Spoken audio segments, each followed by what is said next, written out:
अंजली दमानियांना खरात प्रकरणातला खुराक मुख्यमंत्री कार्यालयातूनच. सरकारच्या टार्गेटवर कोण? राऊतांचे एका दगडात दोन पक्षी.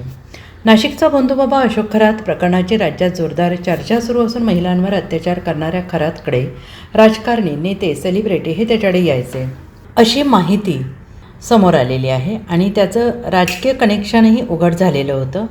त्यातच काल सामाजिक कार्यकर्त्या अंजली दमानिया यांनीही काही मोठे खुलासे केले असून खरातला कोणाचे सर्वाधिक फोन कॉल झाले, कोणत्या नेत्याशी तो किती वेळ बोलला, त्याने कोणत्या नेत्याला कितीदा फोन केले, तर त्याला कोणत्या नेत्याने किती वेळा फोन केले, याचं किती वेळा बोलणं झालं, अशी A to Z माहिती त्यांनी दिली.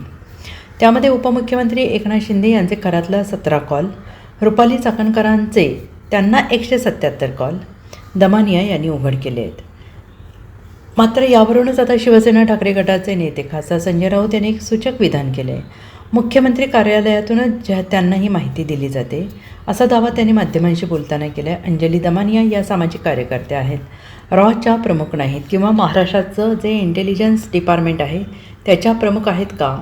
तसं नाही. म्हणजे त्यांना ही सगळी माहिती मुख्यमंत्री कार्यालयातून दिल्याशिवाय पोहोचणार नाही. एवढी गुप्त माहिती जी आहे ती कोणीही व्यक्तिगत माणूस देऊ शकत नाही. आता त्यांचे आणि मुख्यमंत्र्यांचे भाजपचे संबंध आहेत हे तुम्ही अमान्य करू शकत नाही. त्यामुळे तरीही त्यांच्या माध्यमातून सरकार जर ही माहिती बाहेर काढत असेल तर याचा अर्थ असा की सरकारच्या टार्गेटवर कोणीतरी आहे असा दावा राऊत यांनी केला आहे. म्हणजे देवेंद्र फडणवीस यांनी एक निशाणा धरला आहे. तो निशाणा काय आहे ते तुम्हाला कळेल असं राऊत यांनी म्हटलं आहे. अंजली दमानिया या एक सामाजिक कार्यकर्ता आहेत, पण त्या रॉच्या प्रमुख नाही. त्या रॉचे प्रमुख आहेत का?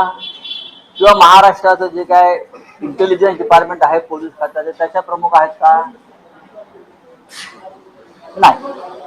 म्हणजेच त्यांना ही सगळी माहिती मुख्यमंत्री कार्यालयातून दिल्याशिवाय त्यांच्यापर्यंत पोहोचणार नाही.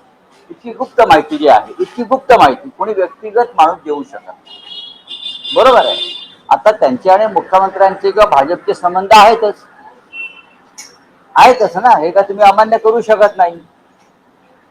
पण तरी ती माहिती त्यांच्या माध्यमातून जर सरकार बाहेर काढत असेल याचा अर्थ सरकारच्या टार्गेटवर कोणीतरी आहे.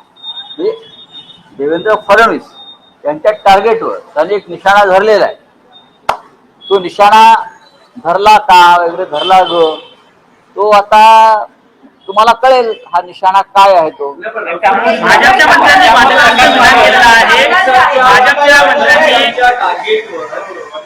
कोणीतरी आहे तर मग त्यांच्या म्हणजे स्वकीयही आहेत आणि त्यांचे मित्र पक्षही आहेत का?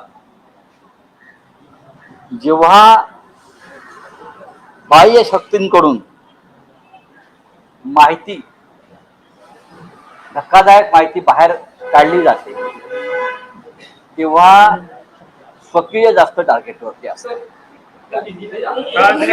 जेव्हा बाह्य शक्ती, सरकार पोलिसांकडून नाही, बाह्य शक्तींकडून शासकीय माहिती, गोपनीय माहिती जेव्हा बाहेर दिली जाते जनतेपर्यंत, लोकांपर्यंत, प्रसिद्धी माध्यमांना, याचा अर्थ सरकारमधल्या लोकांच्या निशाण्यावरती स्वकीय आहे. Bureau report SBN Marathi, Mumbai.